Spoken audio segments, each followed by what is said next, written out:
I traced my finger along the rim of my crystal wine glass, watching the deep red liquid catch the light from our dining room chandelier. Across the table, my husband Marcus was too engrossed in his phone to notice the subtle smile playing at the corners of my mouth. The same phone that had revealed his betrayal 3 months ago, when a mistimed notification lit up his screen with her message. "Can't wait to start our new life together, baby." "Working late again tomorrow?" I asked, already knowing the answer. Our Thursday night dinners, a 15-year tradition, had become a formality, a stage for his increasingly transparent lies. "Yeah, honey. Big client presentation coming up." Marcus didn't even look up from his phone. At 45, he still had the sharp features that had attracted me 2 decades ago, though his dark hair was now peppered with distinguished gray. "The Morrison account needs everything perfect." I nodded, taking another sip of wine. The Morrison account had been closed 2 weeks ago. I would know, considering I was the silent partner who had helped secure it. Marcus had no idea that his wife of 17 years was actually the majority stakeholder in his firm's biggest client company, operating through a network of holding companies and proxy boards. "That's the 3rd late night this week," I observed mildly. "The young associates must be impressed by your dedication." He glanced up briefly, a flicker of something. Guilt? Anxiety? Crossing his face before his casual mask slipped back into place. "You know how it is in finance. The young ones need mentoring." Oh, I knew exactly how it was. Especially with Sarah, the 26-year-old junior analyst who'd been mentored right into my husband's bed.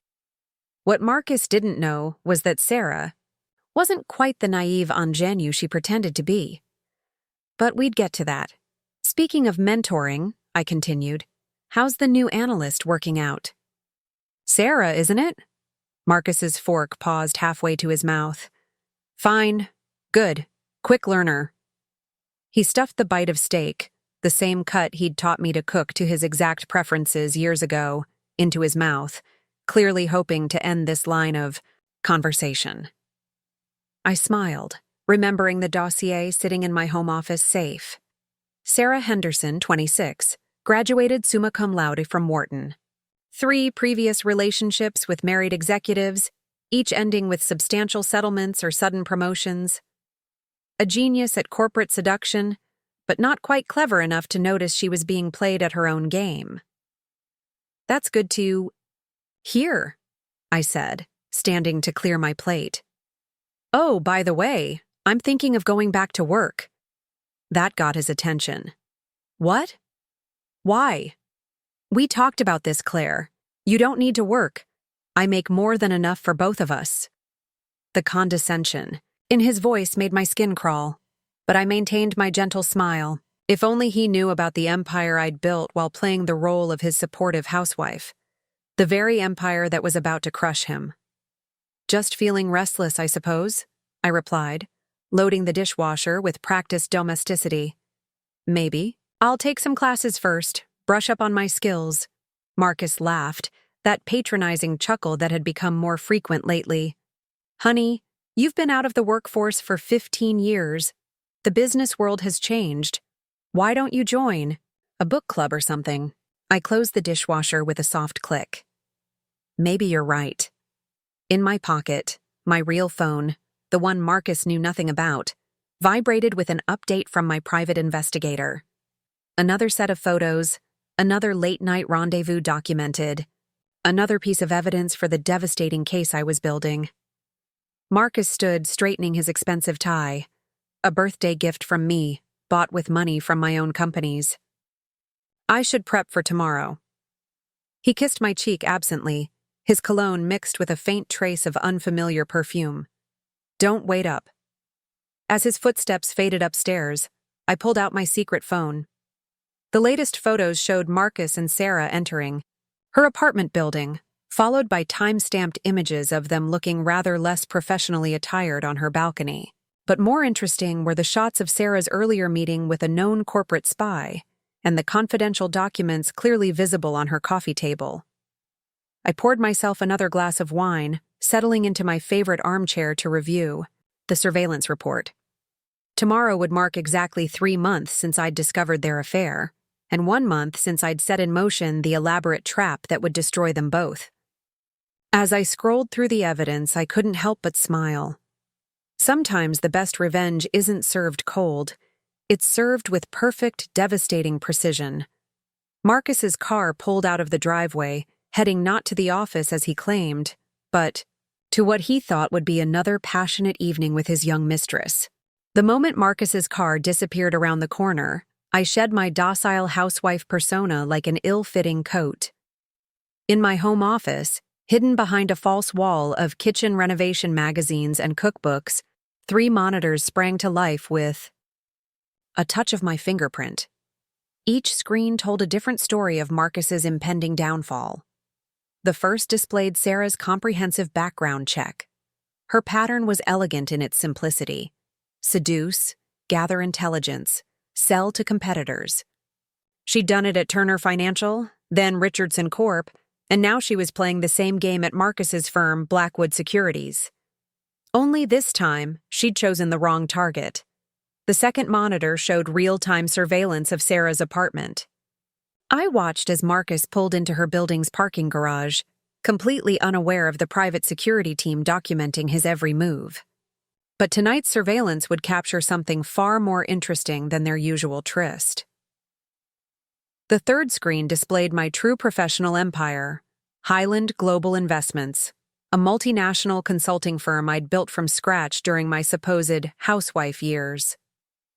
Few knew that the elusive CEO, Catherine Highland, was actually Claire Blackwood, and those who did were paid exceptionally well for their discretion. My phone buzzed. A message from Michael, my head of security. Package delivered to targets. Apartment. Timer set. I smiled, remembering the confusion on Sarah's face 2 days ago when she'd received an invitation to an exclusive investment seminar. The invitation had come from one of her regular corporate intelligence buyers, requesting a complete dump of Blackwood Securities' confidential trading algorithms. The substantial payment had already been deposited in her offshore account, courtesy of a shell company I controlled. "Any movement yet?" I texted back. Negative. But our man inside confirmed she took photos of the algorithm documents from Marcus's briefcase last night. Perfect. The algorithms were actually elaborate fakes I'd had planted in Marcus's files weeks ago. Any attempt to use them would trigger automatic SEC fraud alerts I'd coded into the system. I opened my laptop, logging into Blackwood Securities' internal network through a backdoor I'd discovered months ago.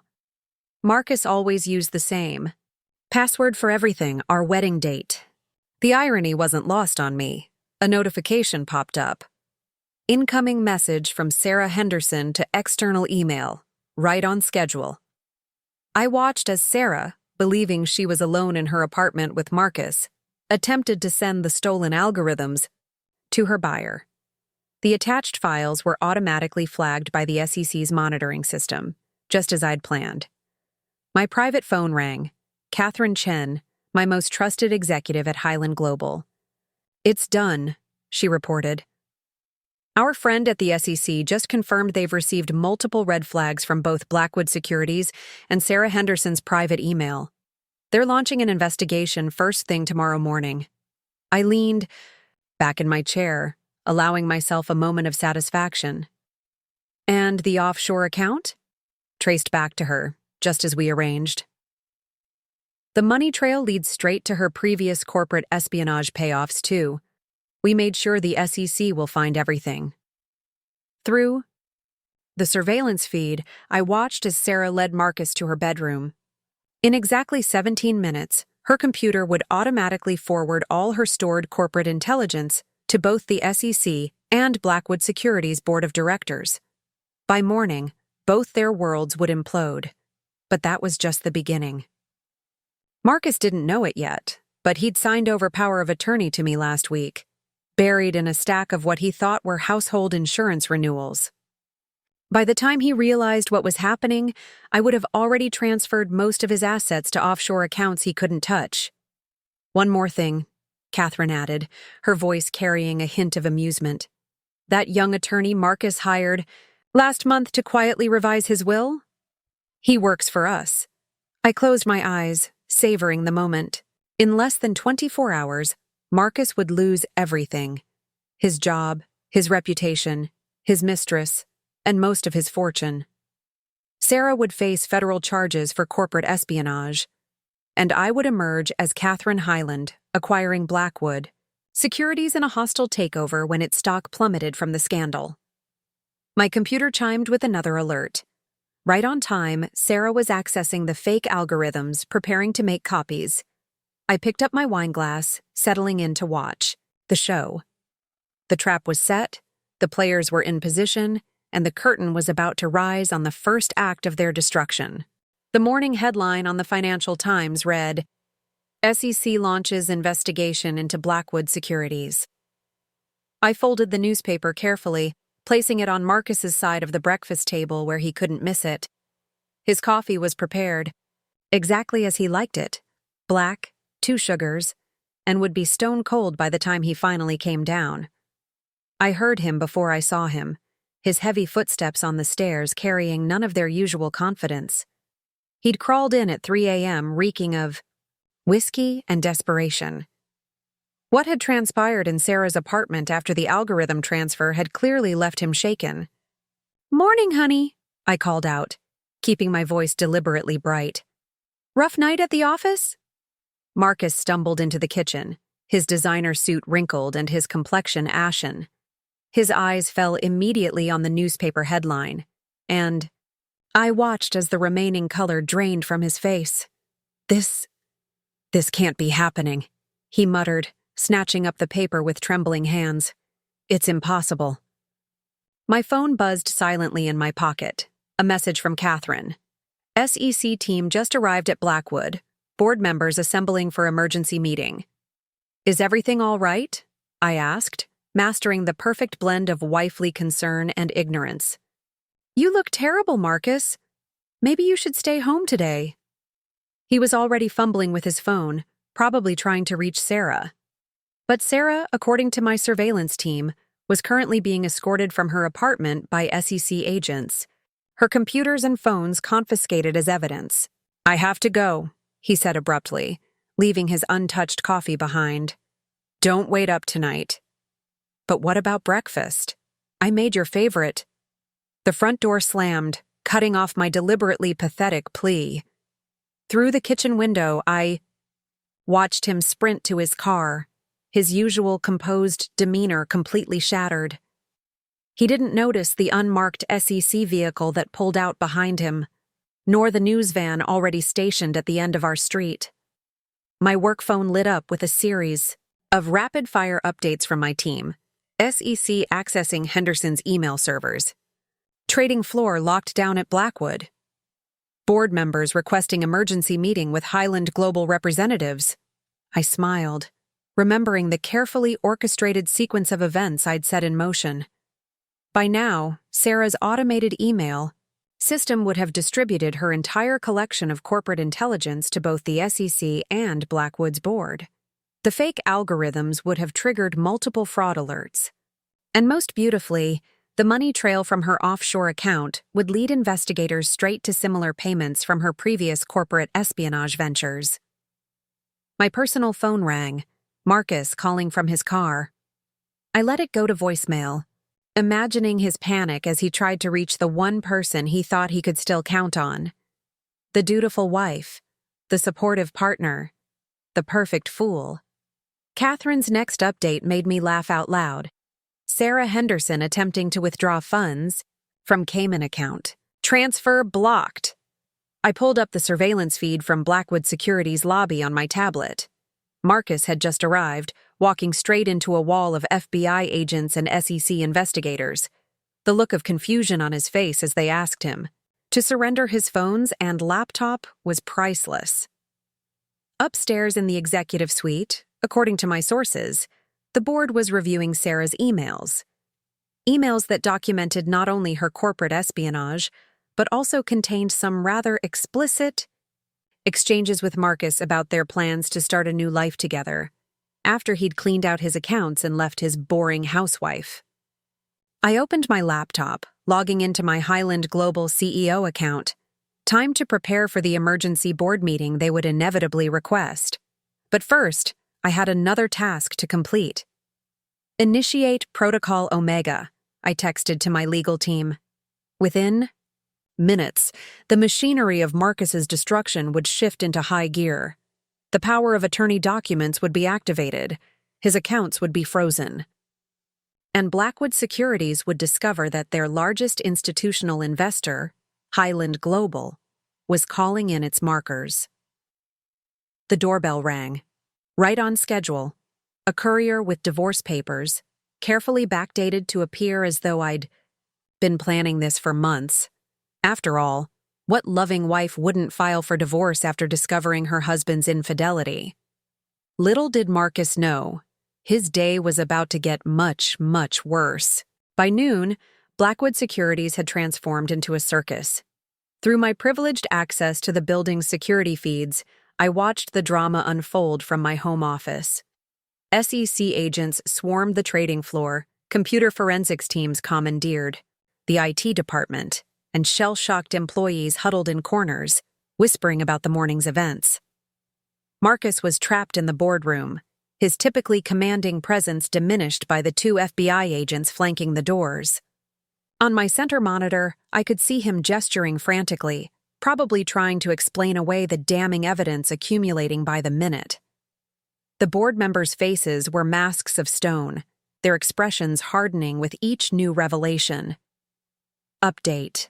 From inside, Catherine texted. Board just received confirmation about Sarah's previous corporate espionage activities. Marcus claiming he had no knowledge. They're not buying it.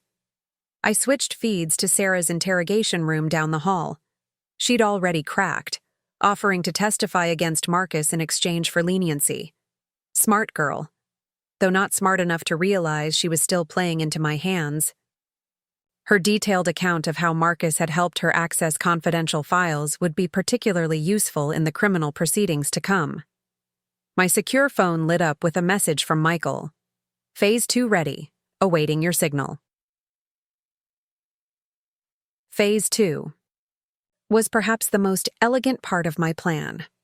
While Marcus was trapped in his board meeting, unable to access his phone or computers, my legal team was executing the power of attorney documents. His personal accounts were being systematically frozen or transferred, his assets redistributed through a maze of offshore holdings I'd spent months establishing. A notification popped up on my trading screen. Blackwood Securities stock was in free fall. The market had caught wind of the SEC investigation, and investors were fleeing in droves. Perfect timing for Highland Global to step in as a potential savior of the company. Mrs. Blackwood? My housekeeper's voice carried up. From downstairs. There are reporters at the door. They're asking for comments about Mr. Blackwood. Tell them I'm too distraught to speak right now, I called back, allowing my voice to crack slightly. My husband's sister will be issuing a statement on behalf of the family.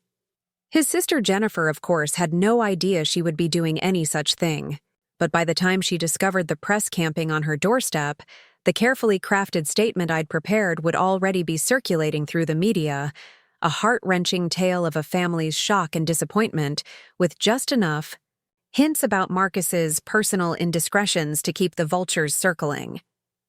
My work phone chimed with an urgent message from the Blackwood Securities Board Secretary. They were requesting an emergency meeting with Highland Global's CEO to discuss stabilization options. Little did they know, Catherine Highland was currently sitting in her suburban home office, orchestrating their company's systematic dismantling. Marcus attempting to access personal accounts. My banking alert system notified me. I could picture his panic when he discovered everything frozen or emptied. The power of attorney documents would be waiting in his email, along with the divorce papers filed that morning.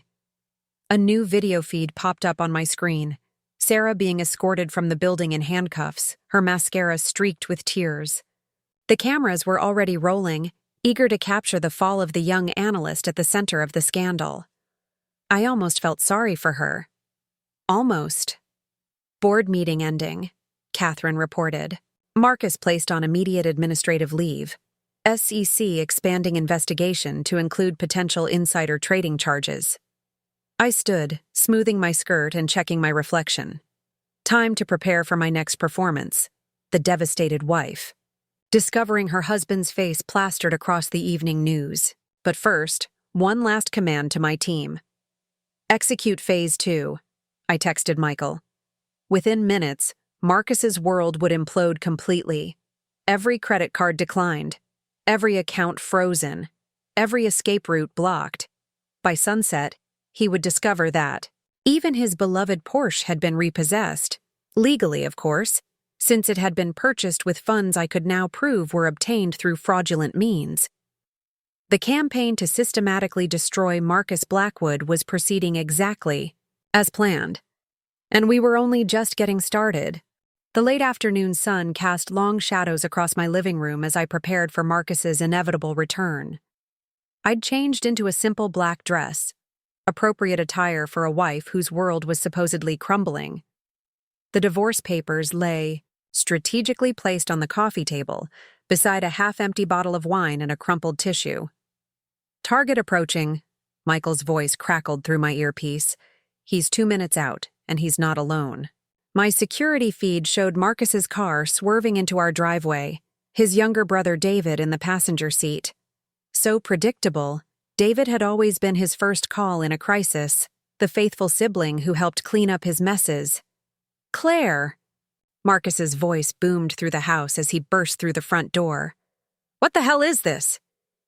He was waving the divorce papers, his face mottled with rage and fear. I jumped slightly, playing the startled wife perfectly. "Marcus? I thought you'd be in meetings all day." My voice trembled just enough to suggest anxiety rather than fear. David hung back, his lawyer's instincts clearly sensing something off about the situation. He'd always been the smarter brother, though not smart enough to see through my performance, did I? "You do this?" Marcus thrust the papers in my face. "Did you leak information to the SEC? Are you working with them?" I let my eyes well up with tears. "The SEC? Marcus, what are you talking about? After I found out about Sarah..." I buried my face in my hands, shoulders shaking with carefully crafted sobs. "How did you find out about Sarah?" His voice dropped dangerously low. "She called me," I whispered, unveiling another piece of my trap. "This morning. She said you promised to leave me for her, that you were planning to empty our accounts." David stepped forward, putting a restraining hand on his brother's arm. "Marcus, calm down. We need to think this through legally." My phone buzzed. A text from Catherine. "SEC expanding investigation to Marcus's previous trades.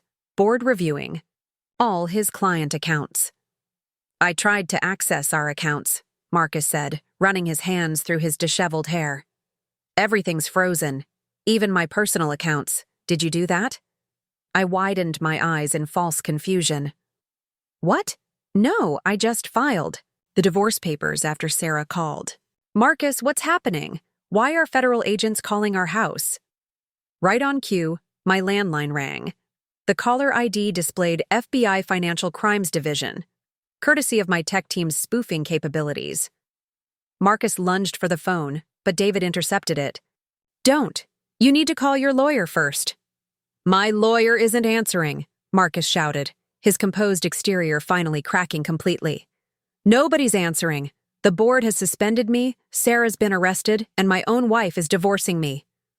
Shrank back into the couch, playing the role of the frightened spouse, while secretly activating the recording function on my phone. His outburst would play beautifully in court. "There's something else," David said quietly, pulling out his tablet. "Have you seen the evening news?" The headline blazed across the screen. "Blackwood Securities under federal investigation. Senior. Executive and junior analyst implicated in corporate espionage ring." Marcus collapsed into an armchair, his face ashen. "This is impossible. Everything's falling apart." My secure phone vibrated silently. Another update from Catherine. "Highland. Global's bid to acquire controlling interest in Blackwood Securities ready to launch. Awaiting your signal. Maybe? I ventured timidly, dropping another breadcrumb. Maybe you should check the offshore accounts? The ones you mentioned in your sleep last week? Marcus's head snapped up, horror dawning in his eyes. David looked sharply at his brother. What offshore accounts? Another piece of evidence documented, another nail in Marcus's coffin. By suggesting knowledge of accounts I shouldn't have known about, I just ensured the FBI would look even harder for his hidden assets that my team had already found and frozen. The next hour would be crucial. Marcus would either completely unravel, giving me even more evidence to use against him, or he'd try to salvage what he could, leading him straight into the next phase of my plan. David paced our living room, his lawyer's mind visibly racing as he tried to make sense of the chaos. Outside, news vans had begun gathering, their satellite dishes raised like vultures circling prey. Marcus sat hunched over his phone, frantically, trying to reach anyone who might still take his calls. The board meeting reconvenes tomorrow at 9, he muttered, more to himself than to us. If I can just explain about Sarah, about the algorithms. My hidden phone buzzed with an update from Michael. Sarah Henderson cutting a deal with prosecutors. Full confession in exchange for immunity. Marcus, David interrupted. You need to tell me everything. No lies, no omissions. I can't help. You if you're not honest with me. I curled deeper into my armchair, playing the shell-shocked wife while covertly recording every word. Marcus's coming confession would be worth its weight in gold. It wasn't supposed to happen like this, Marcus began, his voice cracking. Sarah approached me 6 months ago. She said she had information about our competitors, ways to get ahead. It seemed harmless at first. David's face hardened. The algorithms they found on her computer. Did you give them to her? She said she could help optimize them, make them more competitive. I didn't know she was selling information to... Marcus broke off as his phone lit up with a news alert. I already knew what it said. My team had leaked the story to specific reporters. Corporate espionage investigation expands, multiple firms implicated in trading algorithm theft. My God, Marcus, David whispered, reading over his brother's shoulder. What have you done? A sharp knock at the door made everyone jump.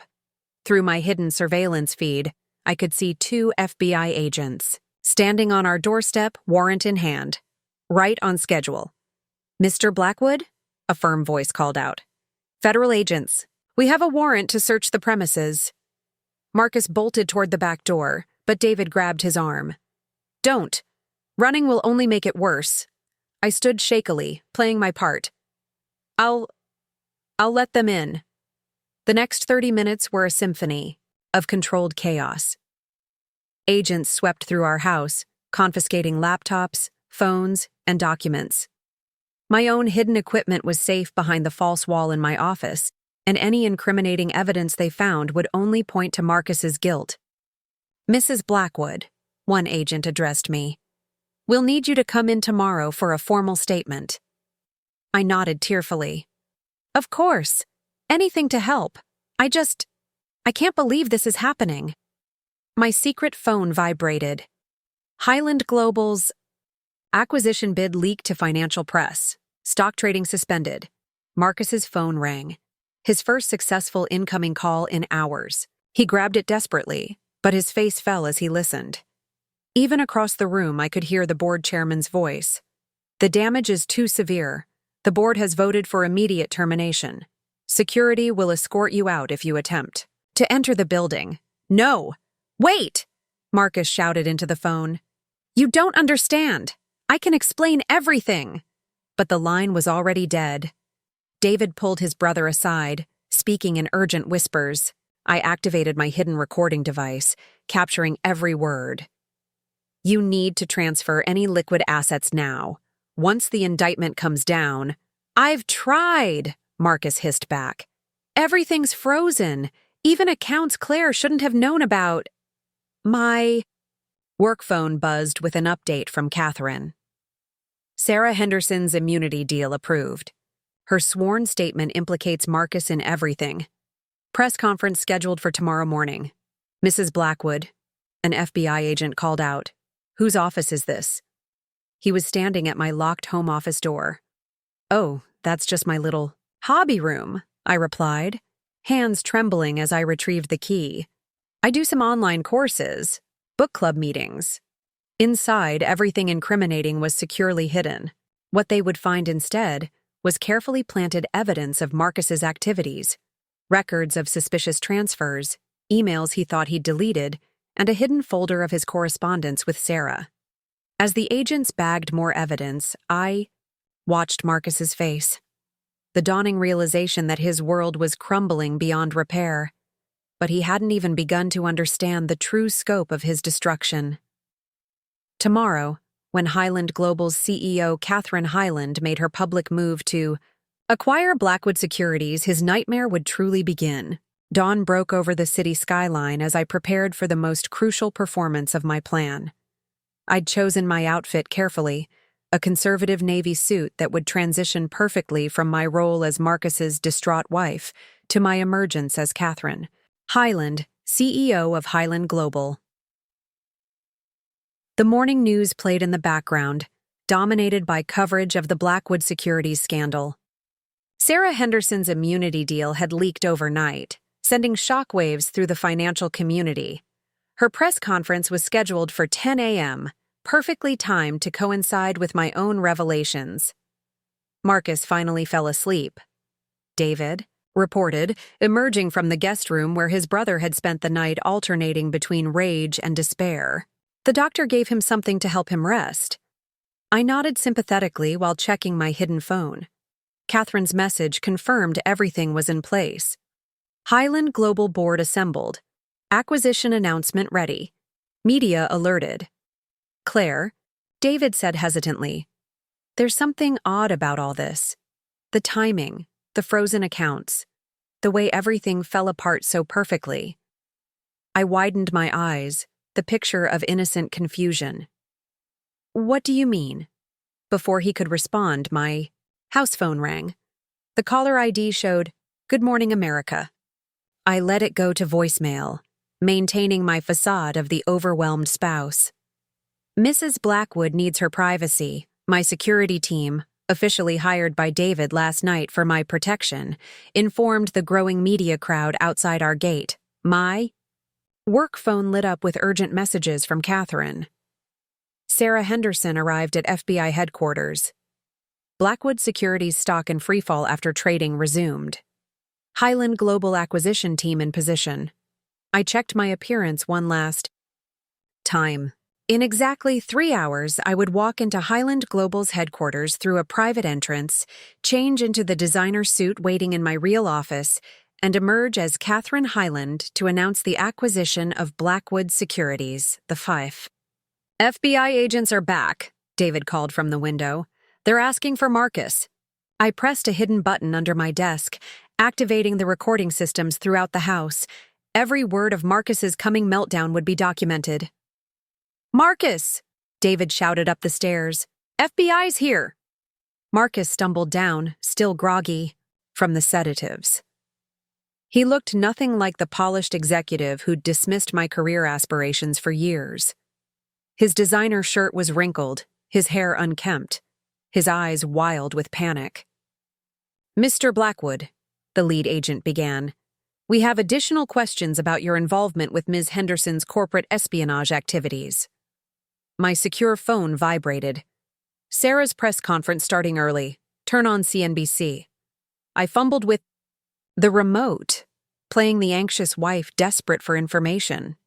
Sarah's face filled the screen, her previous sophistication replaced by careful humility. I want to apologize to everyone affected by my actions, she began, her voice trembling. Perfectly. Marcus Blackwood didn't just help me access confidential information, he orchestrated the entire operation. Marcus lunged for the TV, but the FBI agents blocked his path. She's lying. She seduced me. We have copies of all your communications. Mr. Blackwood, the agent interrupted. Ms. Henderson has provided extensive documentation of your involvement. David sank into a chair, his legal mind obviously calculating the devastating implications. I dabbed at my eyes with a tissue, hiding my satisfied smile. My phone buzzed again. Highland Global Board voting now on acquisition. Press release scheduled. For noon. Mrs. Blackwood, an agent turned to me. We've discovered some concerning transfers from your joint accounts over the past 6 months. We'll need to discuss these. Of course, I whispered, letting my voice shake. Whatever you need. I trusted him with everything. Marcus's head snapped up. The accounts. Claire, what did you do? But before I could answer, every phone in the room lit up with breaking news. Highland Global Investments announces. Bid to acquire Blackwood Securities amid scandal. The first domino had fallen. By sunset, Marcus would discover exactly who he'd been sleeping next to for the past 17 years, and the true cost of his betrayal. The Highland Global press conference was scheduled for 2 p.m. As the FBI agents continued their questioning in our living room, I excused myself, claiming a needed moment alone. In my bedroom, I activated the secure line to Catherine. Everything. Ready at the office? All set, she confirmed. The board is assembled, media's in place, and our security team has cleared your private entrance. Sarah's confession has already tanked Blackwood's stock by 60%. I checked my reflection, already planning the transformation from Claire Blackwood to Catherine Highland. Any movement from Marcus's remaining allies? They're jumping ship faster than rats from a burning building. The chairman is practically begging for a meeting with Highland Global's CEO. A commotion erupted downstairs, Marcus's voice raised in desperate anger.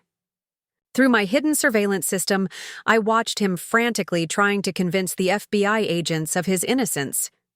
"You don't understand," he shouted. "Sarah was the one selling information. I was trying to stop her." My personal phone buzzed with a message from Michael. Package delivered to all major networks, ready to broadcast on your signal. The package was a masterfully edited video compilation. Sarah and Marcus's secret meetings, his confidential document handovers, their intimate moments interspersed with suspicious financial transactions, all carefully selected to support Sarah's version of events while destroying Marcus's credibility. "Mrs. Blackwood?" An FBI agent called up the stairs. "We need to resume our questions." "Just a moment," I called back, quickly sending my final instructions to Catherine. It was time for Catherine Highland to make her entrance. Downstairs, David was reviewing the Highland Global press release on his tablet, his lawyer's mind picking apart the implications. "This is strange," he muttered. "The timing is too perfect. It's almost as if—" "I have a headache," I announced, descending the stairs. "I need to lie down at my sister's house. All this stress—" "You can't leave," Marcus protested. "The FBI has questions. Mrs. Blackwood is free to go," the lead agent interrupted. "We'll continue our questions tomorrow, though you might want to watch the Highland Global announcement, Mrs. Blackwood. It could affect your financial interests." I hid my smile. If only they knew. "I'll have my security team drive you," David offered, ever the protective brother-in-law. "Perfect. My own people would ensure I reached Highland Global's headquarters undetected." As I was leaving, my hidden phone vibrated with another update. Sarah Henderson's full testimony released to press. Marcus's offshore accounts exposed. The drive to Highland Global took exactly 28 minutes. In the back of the secure SUV, I underwent my transformation. Off came the modest jewelry, replaced with elegant designer pieces. My hair, released from its conservative style, fell in sophisticated waves. The naive housewife vanished, replaced by the CEO of a multi-billion-dollar corporation. 5 minutes to press conference, Catherine reported through my earpiece. "Marcus is watching. The financial news coverage. Sarah's interview is destroying him." I stepped into my private elevator at Highland Global, ascending to the executive floor where my real office waited. The contrast between this space and my fake hobby room at home was stark. Here, wall-to-wall screens displayed global financial data, and the view of the city skyline reinforced the power I'd accumulated in secret. "Board members are assembled," Catherine announced, meeting me at the elevator. "They're eager to meet the woman who's about to save Blackwood Securities from complete collapse." I checked the monitors showing various news feeds. Marcus was still at our house, watching financial coverage with increasing desperation. Soon, he would see his wife step onto the Highland Global stage, revealing herself as the architect of both his salvation and destruction.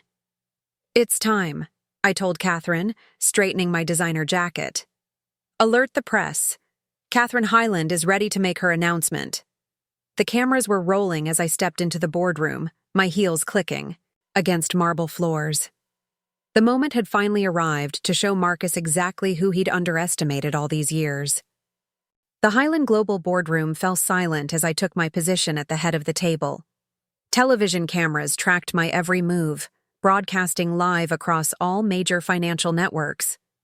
I could picture Marcus watching, still unaware that his wife was about to deliver the final blow to his crumbling empire.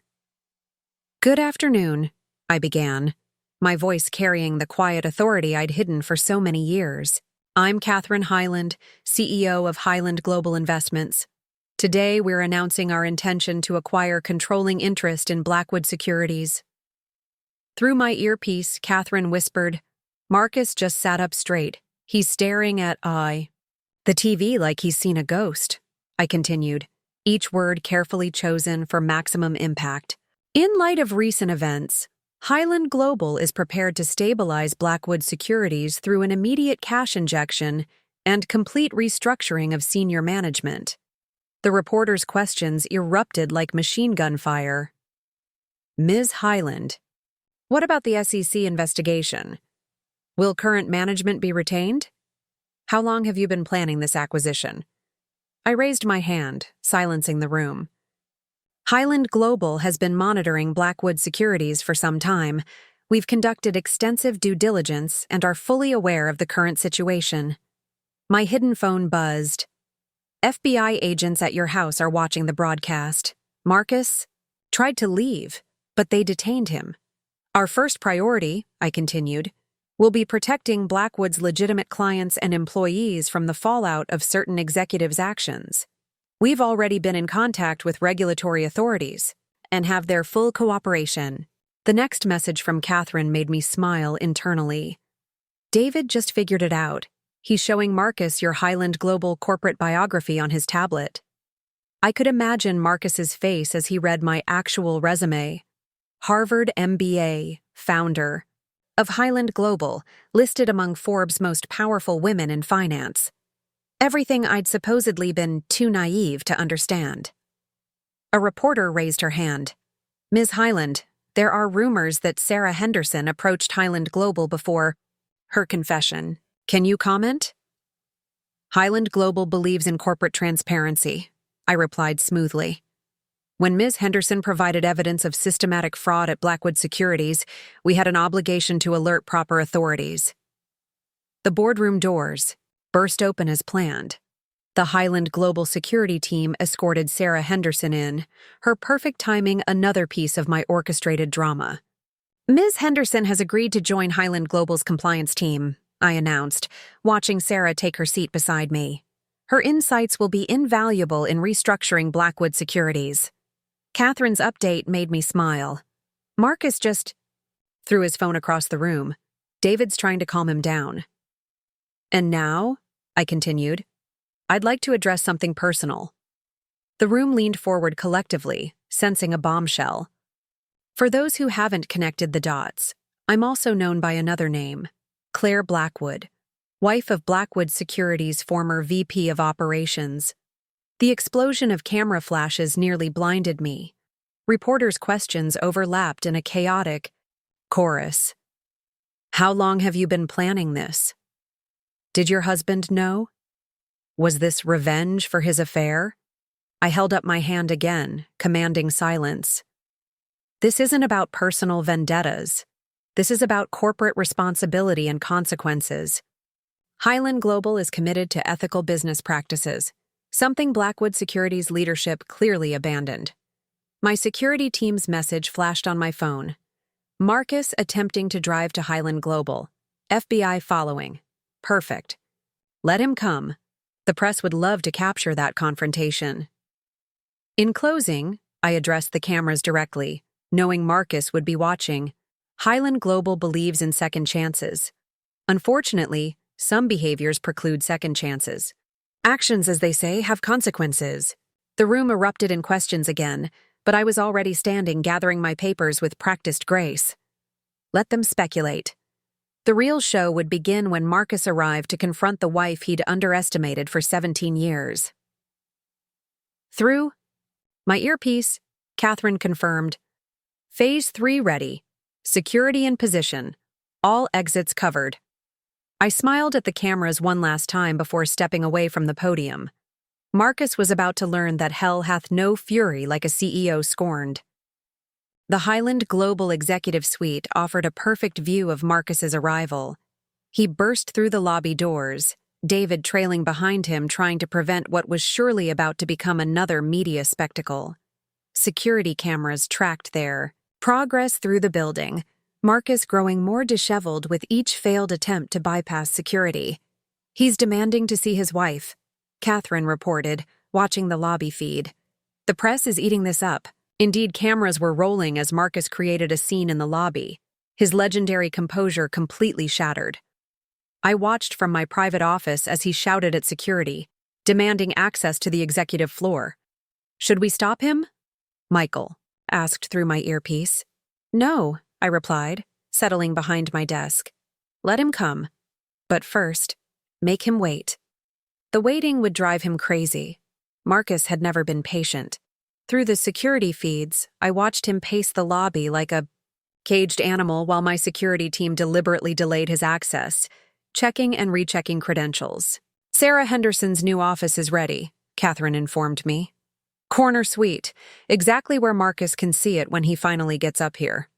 I smiled, remembering all the times Marcus had bragged about his corner office at Blackwood. Now his mistress would have an even better view, working for his wife. Mrs. Blackwood? My intercom buzzed. Your husband is insisting on seeing you. He's become quite agitated. Send him up, I instructed. But first, make sure the press is in position. The security feeds showed Marcus finally being escorted into the executive elevator, David still trying to calm him down. I could read his lips through the camera. Think this through, Marcus. Don't make it worse. My phone lit up with updates from my team. FBI monitoring the situation. Blackwood Securities Board requesting emergency meeting with Catherine Highland. Sarah Henderson's office nameplate installed. The elevator doors opened onto my floor. Marcus stormed out, only to stop dead in his tracks. The executive suite of Highland Global was a stark contrast to our modest home. All glass, steel, and power.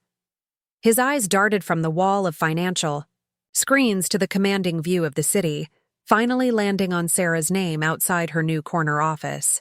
Claire! He shouted, spinning around, trying to locate me. My security team stepped forward, but I waved them back.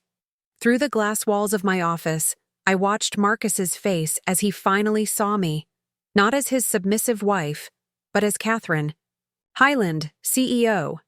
Hello, Marcus, I said calmly as he burst into my office. I believe we need to talk. You, he sputtered, taking in my transformation. All this time. Please, sit.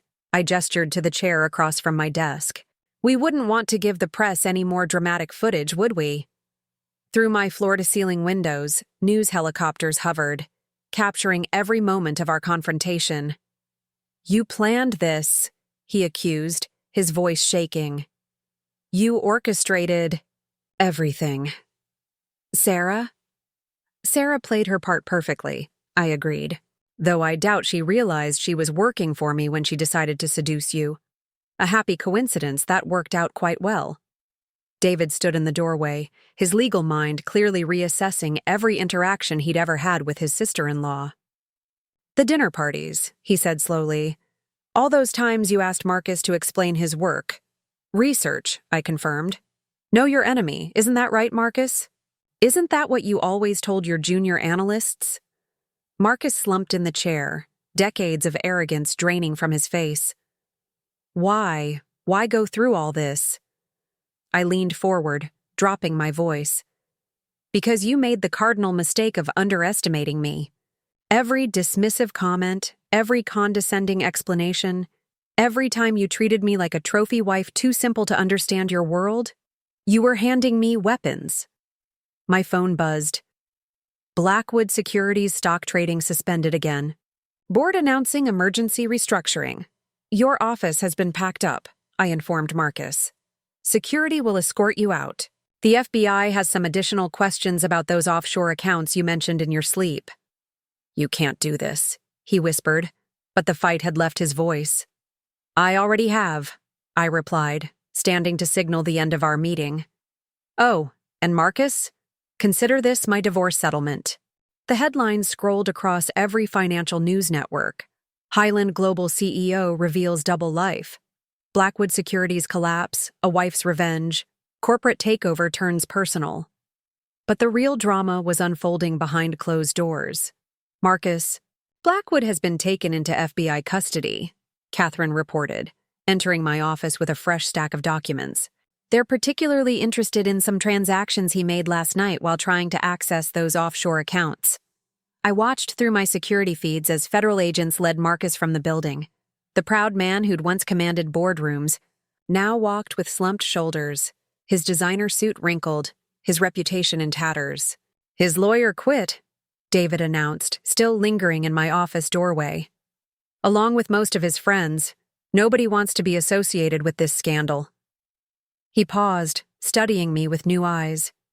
"You know, all those years at family gatherings, I never suspected." "That was the point," I replied, signing the documents Catherine had brought, transfer papers for various Blackwood Securities assets. Marcus needed to believe he was in control. His ego demanded it. My private phone buzzed with updates from Michael. Sarah Henderson's official statement released to press. Marcus's remaining assets frozen by federal court order. 3 more Blackwood executives implicated in trading scandal. The dominoes were falling exactly as planned. Each revelation triggered another. Each scandal exposed a deeper layer of corruption. Marcus had built his empire on betrayal and manipulation. How fitting that those same tools would destroy him. "The Blackwood Securities Board is waiting in Conference Room A," Catherine reminded me. "They're eager to discuss the terms of Highland Global's acquisition." I smiled, remembering all the board meetings Marcus had attended in my place, claiming his wife wouldn't understand such complex financial matters. Now those same board members would negotiate with me for the survival of their company. "What about the house?" David asked quietly. "Marcus's mother is asking." "The house belongs to Highland Global," I replied. "Always has. Along with the cars, the art collection, and most of their contents. Marcus just never bothered to read the fine print on those insurance documents he signed last month." My security team's message flashed across my screen. "Mrs. Eleanor Blackwood attempting to access Marcus's office at Blackwood Securities. Security intercepting." Of course, Marcus's mother would try to salvage something from the wreckage of her son's career. She'd always enabled his worst tendencies, praising his arrogance as ambition, his cruelty as strength. "The press is requesting official statements from Highland Global," Catherine reported. "They're particularly interested in the Sarah Henderson angle. Several magazines are offering exclusive interviews." No interviews, I decided. Let the facts speak for themselves. Release the documentation we prepared, the trading records, the surveillance photos, the email trails, but hold back the video footage for now. The video footage was my insurance policy. Intimate recordings of Marcus and Sarah discussing their plans, their betrayals, their schemes to embezzle company funds. I'd release it only if necessary, a final weapon held in reserve. David cleared his throat. Claire, or should I say Catherine? There's something else. Marcus's private investigator reached out to me. Apparently, Marcus hired him last week to look into your background. I laughed softly. Did he find anything interesting? Nothing, David admitted. Your cover was perfect. The PI said it's like Claire Blackwood barely existed before marrying Marcus. That's because she didn't, I replied, standing to gaze out at the city skyline. Claire Blackwood was a role I created to trap a predator. Catherine Hyland is who I've always been. My phone lit up with another series of updates. Blackwood Securities shares down 85% since opening. Hyland Global stock up 30% on acquisition news. SEC expanding investigation to Marcus's entire trading history. The pieces of Marcus's destruction were falling into perfect alignment. But this was just the beginning. Phase 4 would ensure he never recovered, never rebuilt, never hurt anyone else again. Shall we meet the board? I asked Catherine, gathering my files. It was time to show Marcus's old colleagues exactly who they'd be answering to now. The Blackwood Securities boardroom fell silent as I entered. 12 men who'd once dismissed me as Marcus's trophy wife now stood respectfully, their faces masks of anxiety and forced politeness. I recognized each one. I'd studied them for years, learning their weaknesses, their secrets, their vulnerabilities. Gentlemen, I began, taking my seat at the head of the table, Marcus's old spot. Let's discuss the future of Blackwood Securities. Mrs. Blackwood, I mean, Ms. Hyland, the board chairman stuttered. We had no idea. Obviously, I cut him off smoothly. That was rather the point. Now, shall we review the terms of Hyland Global's acquisition? Catherine distributed folders containing my demands. I watched their faces as they read, noting each flinch, each widening of eyes, each nervous glance at their neighbors. This is aggressive, one director ventured. No, I corrected him. Aggressive was allowing a culture of corruption to flourish under your supervision. Aggressive was turning a blind eye to Marcus's activities because they generated short-term profits. This is merely rectification. My phone buzzed with updates from Michael.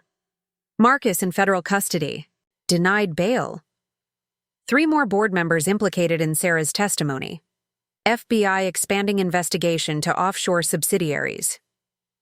Before we proceed, I continued, those of you mentioned in Ms. Henderson's testimony might want to excuse themselves. Your legal challenges will be significant. 3 men stood immediately, their faces ashen. They knew what Sarah had revealed about their involvement in Marcus's schemes. Your resignations will be announced this afternoon, I informed them, as they hurried out. Your stock options are already frozen. My security team's message flashed. Mrs. Blackwood's mother-in-law giving interviews to press, making accusations. I smiled, remembering the file of evidence I had on Eleanor Blackwood's own financial indiscretions. Her attempts to defend her son would backfire spectacularly. Now, I addressed the remaining board members. Let's discuss the restructuring. Hyland Global will assume immediate control of all operations. Current management will be replaced. Assets will be redistributed. And our positions? Someone asked nervously. Will be evaluated based on your past actions, I replied. Those who actively participated in or ignored misconduct will depart. Those who tried to raise concerns, yes, I know who you are, will be rewarded appropriately. Catherine passed me another update. Sarah Henderson's first day at Hyland. Global making waves.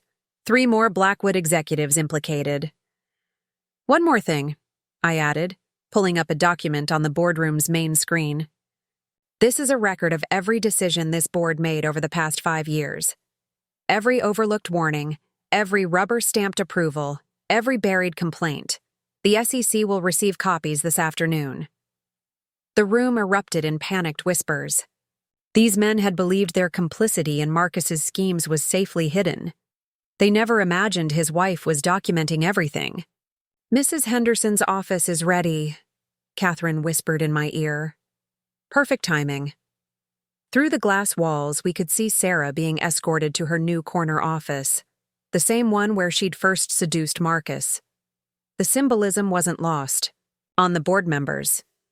"You're enjoying this," David observed quietly from his position by the door. "Enjoying?" I raised an eyebrow. "I'm simply ensuring accountability. Speaking of which," I pressed a button on my phone, and the boardroom screens filled with surveillance footage, years of recorded conversations, secret meetings, backroom deals. The board members watched in horror as their past indiscretions played out in high definition. "Highland Global believes in transparent leadership," I informed them.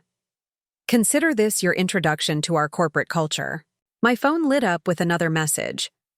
"Marcus requesting meeting from federal custody, claiming he has evidence of wrongdoing. Let him try." Every evidence he thought he had was carefully crafted by my team, leading straight back to his own crimes. Now then, I turned back to the petrified board. "Shall we discuss your severance packages? I believe you'll find them as generous as your cooperation warrants." The Federal Detention Center's visitor room was a far cry from Marcus's usual luxurious surroundings. Through the bulletproof glass, he looked smaller somehow, his designer suit replaced by standard-issue clothing, his carefully maintained appearance showing signs of strain. "You're looking well, Claire," he said as I took my seat, trying to maintain his old air of superiority.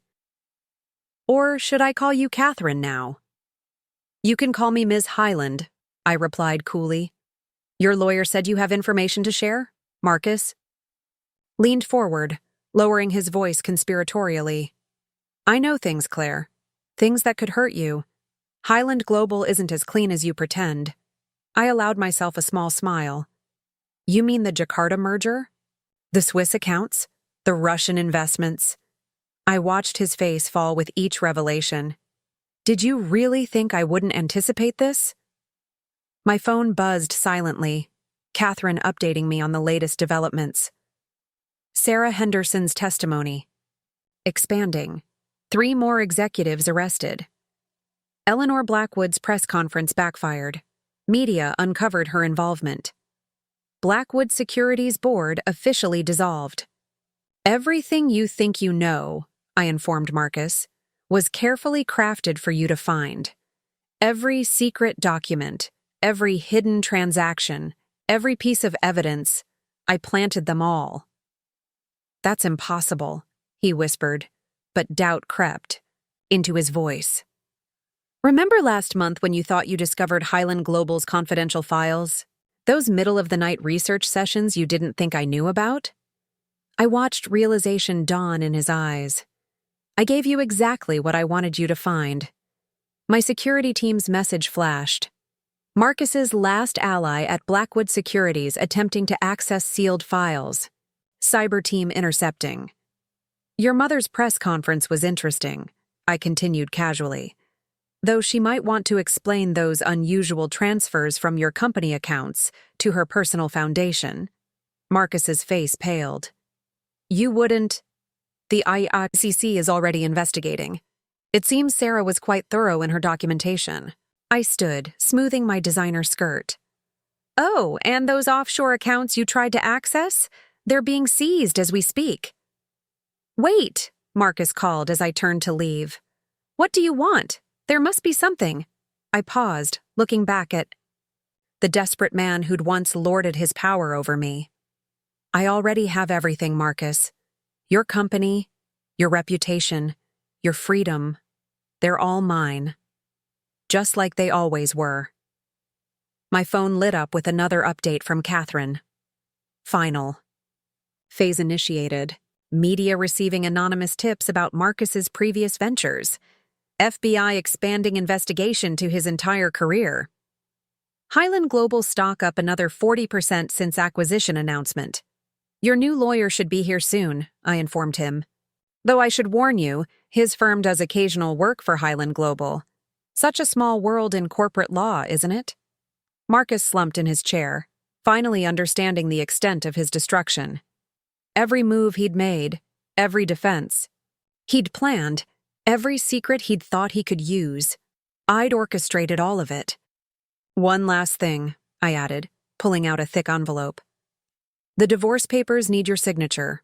Don't worry, I've made sure you'll have plenty of time to read them carefully. About 17 to 20 years, according to the federal prosecutors." "You really planned everything, didn't you?" he asked quietly. "Almost everything," I admitted. "Sarah approaching you was actually a surprise, but a convenient one. She made an excellent catalyst for your downfall. And now she's quite comfortable in your old office, helping us identify other corporate predators like you." My phone buzzed one final time. "Marcus's last hidden account located. Assets frozen." "Goodbye, Marcus," I said, gathering my belongings. "Do give your mother my best, though she might be too busy with her own legal troubles to visit often." As I walked out of the detention center, Catherine met me with fresh updates. Phase 4 was proceeding perfectly. Marcus's entire history was unraveling.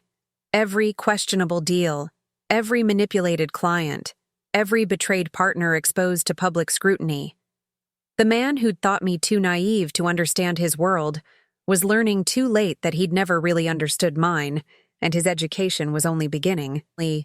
6 months after Marcus's arrest, I stood in my Highland Global office, watching the sun rise over the city skyline. The morning news played silently on wall-mounted screens, showing coverage of Marcus's sentencing hearing scheduled for later that day. "Final impact reports are in," Catherine announced, entering with her tablet. "Blackwood Securities' integration into Highland Global exceeded projections. Stock price has doubled since the acquisition." I smiled, reviewing the numbers. The company Marcus had thought was his life's achievement had flourished under my leadership, growing stronger without the burden of his corruption. "Sarah Henderson's anti-fraud initiative is gaining traction," Catherine continued. "3 major corporations have already adopted our compliance protocols. The industry's calling it the Highland Standard." My phone buzzed with updates from Michael. Marcus's sentencing recommendations filed. Prosecutors seeking maximum term.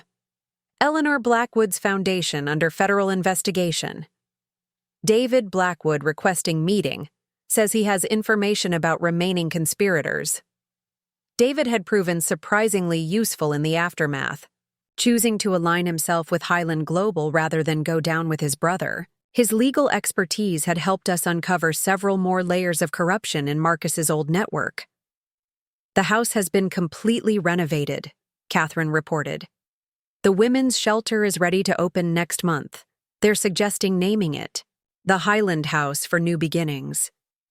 I nodded, appreciating the irony. The mansion where Marcus had lorded over his supposed trophy wife would now serve as a refuge for women escaping similar situations. "And the foundation?" I asked, though I already knew the answer.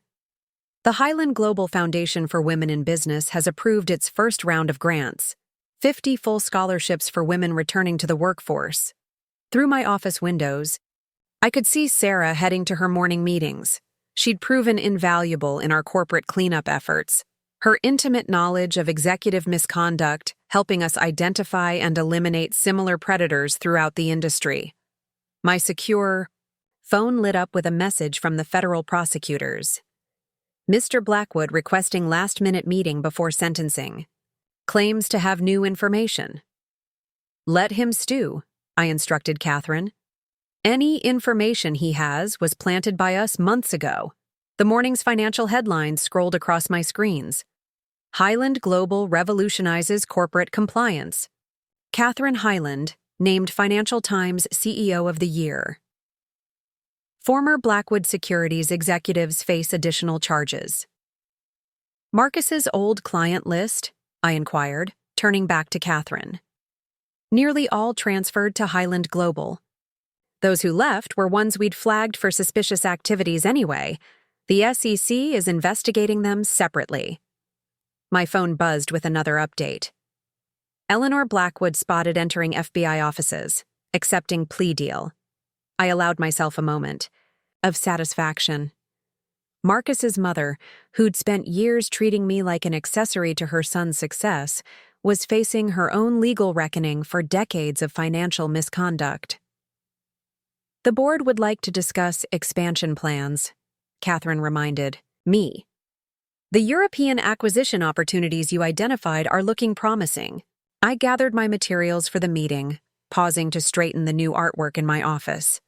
The same pieces that had once hung in Marcus's study, which he'd mansplained to me countless times without realizing I'd actually acquired them years before meeting him. One last thing, Catherine added, her voice carrying a hint of amusement. People magazine wants to do a feature. Catherine Hyland, the woman who revolutionized Wall Street. They're particularly interested in the Claire Blackwood years. Decline the personal angle, I instructed. Focus on Hyland Global's corporate governance innovations. This was never about revenge. It was about systematic change. But as I watched the sun rise over my expanding empire, I couldn't help but smile. Marcus had wanted a trophy wife, a decorative accessory to boost his ego. Instead, he'd married his own destruction, never realizing that while he was underestimating me, I was dismantling his world piece by piece. The company he'd thought was his legacy now served as a blueprint for corporate reform. The wealth he'd accumulated was funding opportunities for those he'd once dismissed. And the wife he'd belittled now controlled an empire that dwarfed anything he'd ever achieved. Sometimes, I mused as I headed to my board meeting, the best revenge isn't just success, it's rebuilding something better from the ashes of what you've destroyed.